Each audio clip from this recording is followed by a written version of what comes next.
আসসালামু আলাইকুম, কেমন আছেন আপনারা? আমি আলহামদুলিল্লাহ ভালো আছি। আজকে কোনো ব্লগ না, আজকে জাস্ট কথা বলবো আপনাদের সাথে। কিছু কথা বলার জন্য মূলত ক্যামেরা অন করা। তার আগে আরও একটা নিউজ দিই আপনাদেরকে। সেটা হচ্ছে, যারা আপনারা আমার ব্লগ দেখতেছেন, গত 2-3 দিন যাবৎ যারা দেখতেছেন তারা সবাই জানেন আমি কিন্তু মোটামুটি 2-3 দিন যাবৎ অনেক ব্যস্ত সময় পার করতেছি। তার কারণ হলো আমার আমার ভাইয়ের বউ, ফুফাতো ভাইয়ের বউ, আমার ভাইয়ের বউ না, ফুফাতো ভাইয়ের বউ অসুস্থ, ঢাকায় আসছে। ওরা নিয়ে হসপিটালে যাওয়া আসা, তার মধ্যে আবার এখন ও হসপিটালে ভর্তি আছে। তো ওর হসপিটালে ভর্তি রাখা হয়েছে। ওর কন্ডিশন আগের তুলনায় অনেক খারাপ, মানে উপর দিয়ে দেখতে ওর সুস্থই মনে হয়, কিন্তু ভিতরে ওর পরিস্থিতি খারাপ। মানে রিপোর্টগুলো আর কি খারাপ, যে মানে ডাক্তারের ভাষায় তো আসলে রিপোর্ট কথা বলে, আর আমাদের ভাষায় হচ্ছে সে যতক্ষণ পর্যন্ত হাঁটাচলা করতে পারবে সুস্থ। হ্যাঁ, আপনারা এর আগে আমার একটা ভিডিওতে কমেন্ট করছেন, রাসেল ভাইয়ের বুয়া তো অসুস্থ, আপনি কেন ওনাকে দিয়ে কাজকাম করাইছেন? আসলে ওনাকে দিয়ে আমি ইচ্ছে করে কাজকাম করাইনি, উনি নিজেই কাজকামগুলো করছে, আর করতে পারছে বইলা করছে। ওর ওর করতে মনে চাইছে দেখা করছে, আমি ওর উপরে চাপাই দিই নেই যে এটা কর বা এটা করতেই হবে, এরকম না। ও যখন দেখলো যে সব কিছু ময়লা হয়ে আছে, আবার ওর হাজব্যান্ডও চলে যাবে, আবার আমি হলো রান্না করতেছিলাম, তো এই জন্য দুইজন দুই কাজ করে ফেলছি, আমি রান্না বান্না করে ফেলছি, ঘরটা গুছাই ফেলছে এরকম। তো মানে আবার বলেন, আমার ঘরে যারা আসে আমি সবাইকে দিয়ে কাজ করাই, সবাই আমার ঘরে এসে কাজ করতে পছন্দ করে, আমি কাউকে দিয়ে করাই না। সবাই মনে করে যে আমার ঘরটা ছিমছাম, মানে এই ঘরটা তারা আরও বেশি ছিমছাম রাখতে পছন্দ করে, এই জন্য হচ্ছে আমার সাথে সাথে করে। আমি কাউকে দিয়ে করাই না, তারা পছন্দ করে করে গেল। মূলত যেটা নিয়ে কথা বলতে আসছি সেটা বলি। সেটা হলো, গত 2-3 দিন যাবত আপনারা দেখতেছেন যে আমাদের পারিবারিক যে একটা ম্যাটার ঘুর ঘুর করতেছে। এটা আসলে 2-3 দিনের ম্যাটার না, এটা প্রায় 1.5-2 মাসের একটা ম্যাটার। 1.5-2 মাস ধরেই হচ্ছে গিয়া এই বিষয়গুলো সোশ্যাল মিডিয়াতে চলতেছে। একজন কথা বলে আরেকজন পাল্টা কথা বলে, আরেকজন পাল্টা কথা বলে, এরকমভাবে চলতেছে। আজ পর্যন্ত কিন্তু আমি তেমন কোনো কথা কাউকে নিয়ে বলি নাই। আমি সবসময় একটা জিনিস চিন্তা করছি, যে আমি যার সম্পর্কে বলবো সে আসলে কে, তাই না? কার পক্ষ নিয়ে বলবো, কার বিরুদ্ধে বলবো? যদি খুকু ভাবির পক্ষ নিয়ে বলতে যাই তাহলে আপার বিরুদ্ধে চলে যাওয়া হবে, আবার যদি আপার বিরুদ্ধে বলতে যাই খুকু ভাবির পক্ষে চলে যাওয়া হবে। তো আসলে আমি একজন তৃতীয় ব্যক্তি হইয়া তাদের পারিবারিক ম্যাটারে যদি পক্ষপাতিত্ব করে কথা বলি, সেটা তো আসলে কোনো শোভনীয় বিষয় না, তাই না? কিন্তু তারপরও এটার মধ্যে আমার নামটা কিন্তু জড়াই গেছে। কিভাবে জড়াইছে? যেহেতু তাদের ওই ঝামেলাটার মধ্যে আমি উপস্থিত ছিলাম, ওইখানে যে ঝগড়াটা হয়েছে বা যে ঝামেলাটা হয়েছে, যেটা নিয়ে হয়েছে, ওইখানে আমি উপস্থিত ছিলাম। উপস্থিত থাকা সত্ত্বেও ওইখানে আমার ভূমিকা যেটা ছিল সেটা নিয়ে অনেক কথা হয়েছে। আর গতকালকে আমি যে ভিডিওটা ছাড়ছিলাম, ওইখানে তৃষা আপুর সাথে আমি কথা বলছি এরকম একটা টাইটেল দেওয়া ছিল। সেটা নিয়ে অনেকে অনেক মন্তব্য ছিল, প্লাস হচ্ছে তৃষা আপা আমাকে নিয়ে সোশ্যাল মিডিয়াতে বলছে যে আমি তাকে ভিডিও কলে দেখাইছি। এর মধ্যে খুকি ভাবে আমাকে ফোন দিছে, খুকি ভাবে ফোন দিয়ে বলছে আমি কেন ভিডিওতে দেখাইছি, তারপর হচ্ছে আমি ভিডিও কলে দেখাইছি, মানে এই বিষয়গুলো নিয়ে অনেক বেশি কন্ট্রোভার্সি হয়েছে। আমি জাস্ট এই জিনিসগুলো ক্লিয়ার করার জন্য আসছি। মানে একদিক থেকে খুকু ভাবে আমাকে ভুল বুঝতেছে, আরেক দিক থেকে তিশা আপার আমি ভুল বুঝতে দিইনি, যেটা সত্যি কথা। তিশা আপা আমাকে প্রথমে ফোন দিছে আমাকে খুকু ভাবি ফোন দিয়ে বলতেছে যে কি জানো, আপা হচ্ছে তিশা আপার কথা বলছে যে আপা যে কি ভিডিও ছাড়ছে সেটা কি তুই দেখছিস? আমি বললাম যে না ভাবি, আমি তো অনেক ব্যস্ত ছিলাম, আমি তো আসলে ভিডিও দেখতে পারিনি। না, প্রথমে ফোন করে বলছে যে আমি কি তোদের কোনো ক্ষতি করছি? আমি বললাম কেন ভাবে এই কথা কেন বললেন? পরে বলতেছে যে তাই ক্ষতি যদি না কইরা থাকি তাহলে এই যে যে ভিডিও কলে দেখাইছোস বা কি করছোস সেগুলো কেন করছোস? পরে আমি বললাম প্রথমত হচ্ছে আম, আমি এটা লুকায় ছুড়ায় করি নাই, যে ভিডিও কলে দেখানোর ব্যাপারটা এটা আমি লুকায় করি নাই, এটা আমি সবার সামনেই করছি। আমি যে যখন ঝগড়া হচ্ছিল তার আগ মুহূর্তে হলো আমি আপার সাথে কথা বলতেছিলাম, তো কথা বলতে বলতে কলটা কেটে গেছে। তো তার একটু পর আবার কল দিছে, তো সেই কলটা রিসিভ করছিলাম। তো তখন হইলো তিশাপা লাইনে ছিল, আর তিশাপা বলতেছিল যেটা হচ্ছে সেটা আমাকে ভিডিও কলে, মানে সেটা যেন আমি তাকে দেখাই। ছিল ক্যামেরা আমার দিকে, আমি জাস্ট ব্যাক ক্যামেরা দিছি। এমন না যে যেটা শুধু কুকুভাবে বলছে সেটাই আমি দেখাইছি, এই দিক থেকে যেটা হচ্ছিল সেটাও তিশা আপা দেখছে, ওই দিক থেকে যেটা হচ্ছিল সেটাও তিশা আপা দেখছে। এদিক দিয়ে হচ্ছে শাহিন ভাই ভিডিও করতেছে, খুকু ভাবি কি বলতেছে, ওই দিক দিয়ে আবার খুকু ভাবি তার মেয়েকে দিয়ে ভিডিও করাইছে যে শাহিন ভাই মিম, তারপর এই পাশের মানুষজন কি বলছে। তো দুই পক্ষ থেকেই কিন্তু ভিডিও হয়েছে, এমন না যে একা শুধু এই শাহিন ভাই ভিডিও করছে কুকু ভাবি করে নাই, আবার কুকু ভাবি ভিডিও করছে শাহিন ভাই করে নাই, এরকম না বিষয়টা। দুইটা পক্ষ থেকেই ভিডিও হয়েছে, দুইটা পক্ষ থেকেই মানে কথা কাটাকাটি হয়েছে। আর এই দুইটা বিষয়েই আমি হচ্ছে ভিডিও কলে তিশা আপাকে দেখাইছি। আর ওই জায়গায় স্টিল নাও মানে আমাকে হচ্ছে কুকু ভাই বলতেছে, কুকু ভাই ভাবছিল আমিও বুঝে ভিডিও করতেছি, আমিও বুঝি এটা সোশ্যাল মিডিয়াতে ছাড়বো, এগুলো নিয়ে কথা বলবো। আমি তো ভাই অত বেকুব না, আমি তাদের পারিবারিক বিষয় নিয়ে কথা বইলা আমি একটা সময় আসবে, তারা কিন্তু কেউ দূরের না, একটা সময় আসবে তারা নিজেরা নিজেরা মিলে যাবে, আমি মাঝখান থেকে আঠি গড়াগড়ি খাবো, তাই না?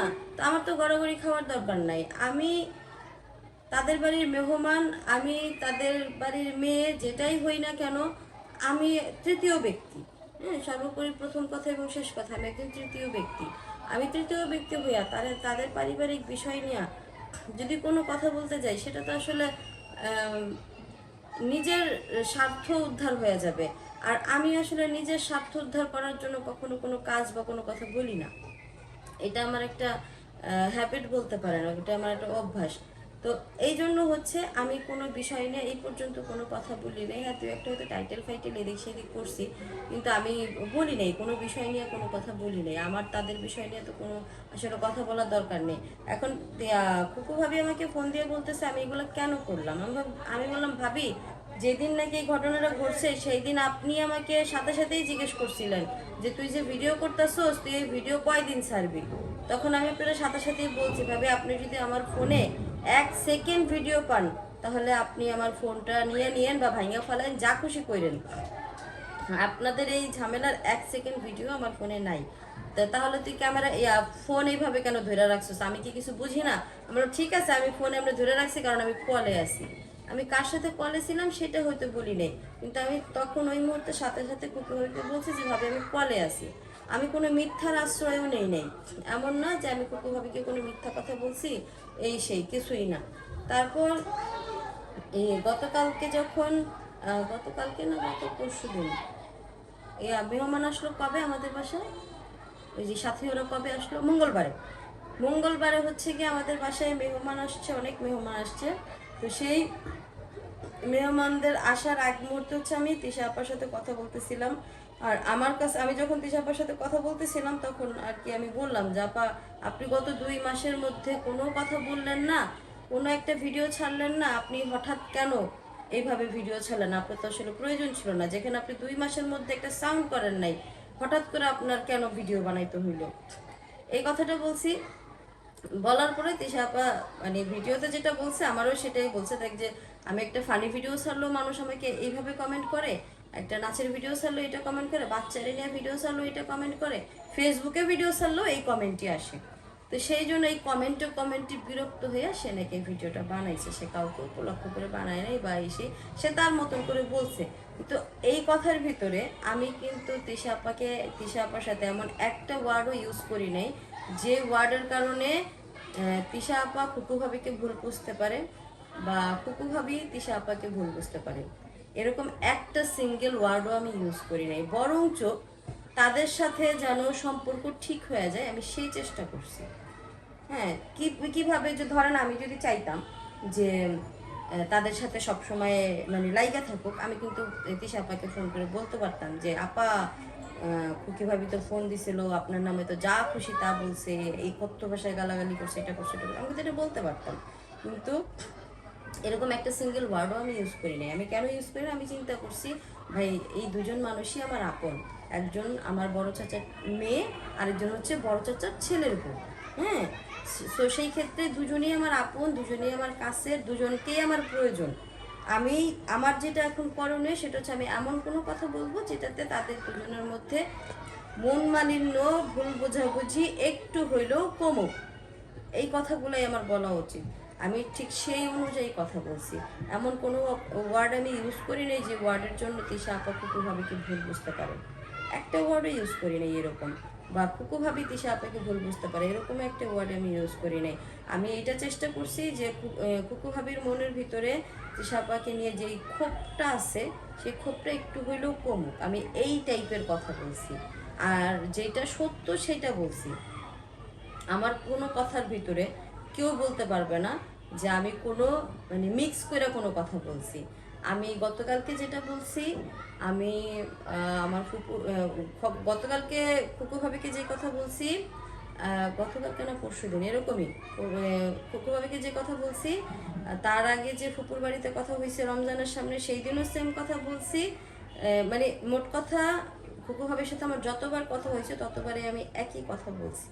আমি কিন্তু এমন কোনো কথা বলি নাই যে কথাতে ফুপু ভাবি তিশা আপাকে ভুল বুঝবে আর তিশা আপা ফুপু ভাবিকে ভুল বুঝবে, এরকম কোনো কথা বলি নাই। বরঞ্চ তাদের সাথে যেন যে ভুল বোঝাবুঝিটা আছে সেটার মধ্যে কিছুটা হলেও যেন আবরণ পড়ে সেই কথা বলছি।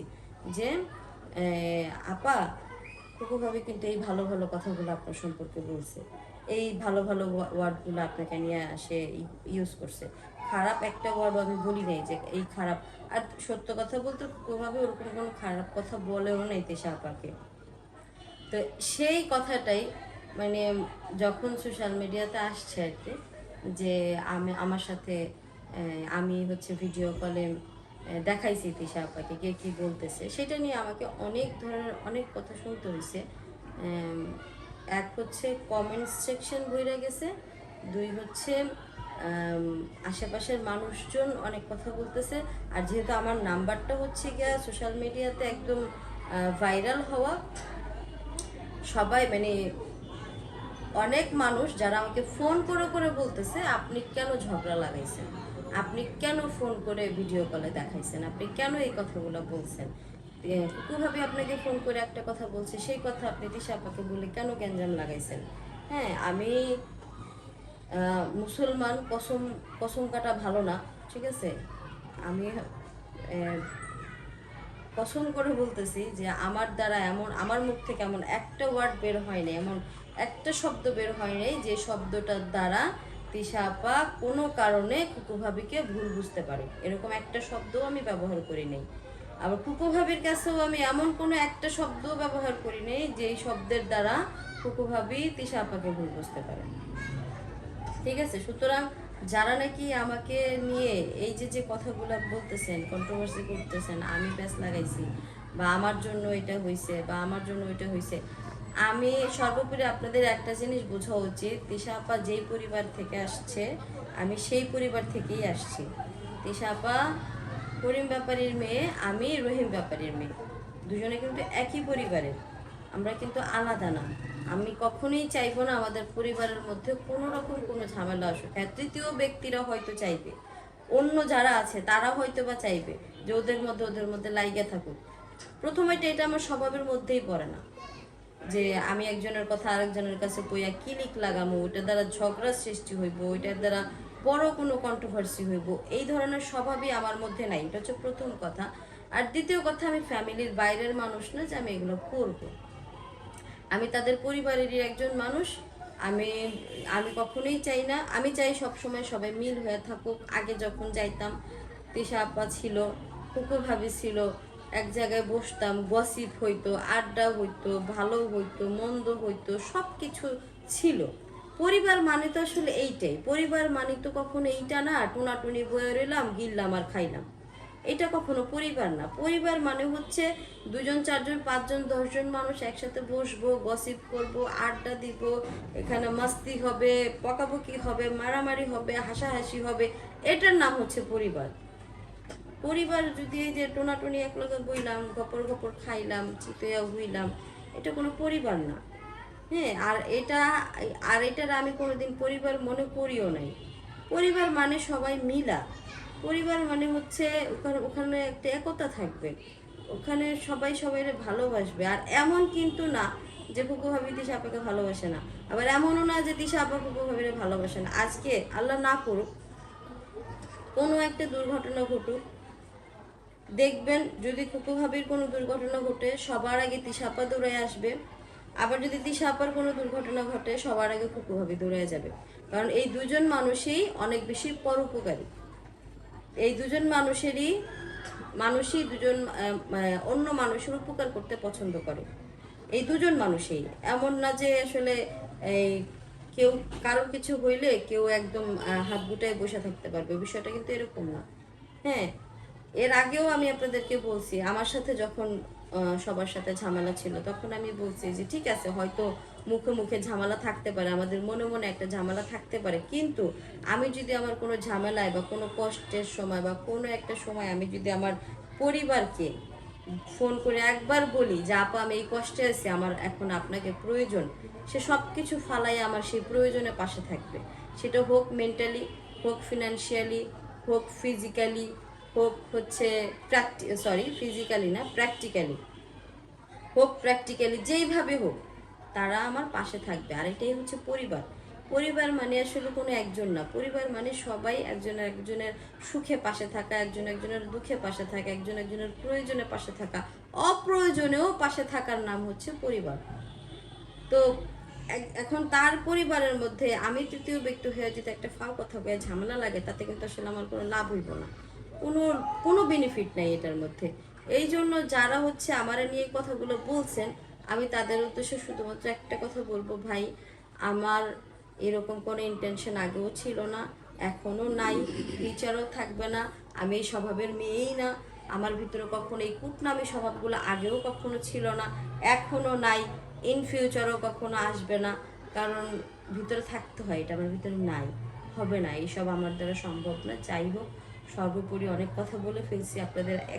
মানে একটা একটা জিনিসকে বুঝাইতে যে আমি এতগুলা কথা বললাম, তো এতগুলা কথার মধ্যে যদি কোনো বিষয় আপনাদের কাছে খারাপ লাগে, সেটা ক্ষমা সুন্দর দৃষ্টিতে দেখবেন। আর তিশা আপা এবং কুকু ভাবি দুজনের উদ্দেশ্যেই বলতেছি, আপনাদের দুজনের যদি মনে হয় যে আমার কোনো কথায় আপনাদের দুজনের মধ্যে ভুল বোঝাবুঝি হয়েছে, আপনারা দুজনেও আমাকে ক্ষমা সুন্দর দৃষ্টিতে দেখবেন। আমি যদিও তিশা আপাকে পার্সোনালি ফোন করে এই কথা বলছি, কুকু ভাবিকে হয়তো বলা হয়নি। কুকু ভাবির উদ্দেশ্যও বলতেছি যে কুকু ভাবি, আপনার যদি মনে হয় আপনার কোনো কথা নিয়ে আমি তিশা আপাকে কোনো কথা বলছি, এটা একদম ভুল ধারণা। আপনার কোনো বিষয় নিয়ে আমি তিশা আপাকে কোনো কথা বলি নাই। আমি এমন কথা বলছি যেটাতে আপনাদের সমস্যার সমাধান হয়, আপনাদের ভিতরে সমস্যা হবে এমন কোনো কথা আমি ব্যবহার করি নাই। আপনি এই বিষয়টা নিয়ে আমাকে একদমই ভুল বুঝবেন না। আপনি ভুল বুঝলে আমার কাছে খারাপ লাগবে, কারণ আমি এরকম ননদ না যে একজনের সাথে মানে ভাইয়ের বউর সাথে ননদের প্যাঁচ লাগাই দিবে। আমি এরকম মানুষ না, এরকম ননদও না। কারণ আমারও তো ভাবি আছে, আমার মানে নাহার ভাবির কথা বলতেছি, আজ পর্যন্ত নাহার ভাবির সাথে আমার সাথে দুই ঠোঁটে সরাসরি ওইভাবে হয় না, একটা হট্টগোল ঝগড়া আজ পর্যন্ত কখনো হয় না, আর হয় নাই, আর হবেও না, আমি যতটুকু জানি, আশা করি হবে না। আর মারামারি তো অনেক দূরের কথা, মানে এগুলো কখনোই হবে না। আর আমিও এটাও চাই না যে আসলে কারোর মধ্যে এগুলো হোক। যেটা হয়েছে সেটা অ্যাক্সিডেন্টালি হয়ে গেছে, সেই বিষয়গুলো নিয়ে অনেক কথা হয়েছে। মানে আমি জাস্ট এতটুকু ক্লিয়ার করতে চাচ্ছি যে ভাবে আপনি আমাকে নিয়ে ভিতরে এমন কোনো চিন্তা ভাবনা আইনেন না যে আমার দ্বারা আপনার কোনো ক্ষতি হয়েছে বা আমি আপনার কোনো ক্ষতি করছি। কখনোই সম্ভব না এটা। আমার দ্বারা কখনো কারোর ক্ষতি সম্ভব না। যতক্ষণ পর্যন্ত আমার সুস্থ মস্তিষ্ক আছে, আল্লাপাক যতক্ষণ পর্যন্ত আমার সুস্থ মস্তিষ্ক রাখছে, আমার দ্বারা কারোর ক্ষতি হওয়া সম্ভব না। যদি ভালো হয় ভালো, আল্লাহর রহমত ওইটা, কিন্তু ক্ষতি করা শারমিনের পক্ষে সম্ভব না। আমি আমার জীবনে কখনো কারোর ক্ষতি করিনি। আর যদি কেউ মনে করে আমার দ্বারা কারোর ক্ষতি হয়েছে, তাহলে সেটা আমি ইনটেনশনালি করি নাই, সেটা অ্যাক্সিডেন্টালি হয়েছে। হ্যাঁ, আমি ইনটেনশনালি করি নাই, সেটা অ্যাক্সিডেন্টালি হয়েছে যদি হয়ে থাকে। আর আমার জানা মতে হয় নাই। যাই হোক, সবাই ভালো থাকবেন। অনেক কথা বলে ফেলছি, ভুল ত্রুটি আসলে মানুষেরই হয়। এরপরও যদি আমি কোনো ভুল করে থাকি, আমার ক্ষমা সুন্দর দৃষ্টিতে দেখবেন। সবাই ভালো থাকবেন। আজকের ভিডিও পর্যন্ত অনেক কথা বলে ফেলছি। আল্লাহ হাফেজ।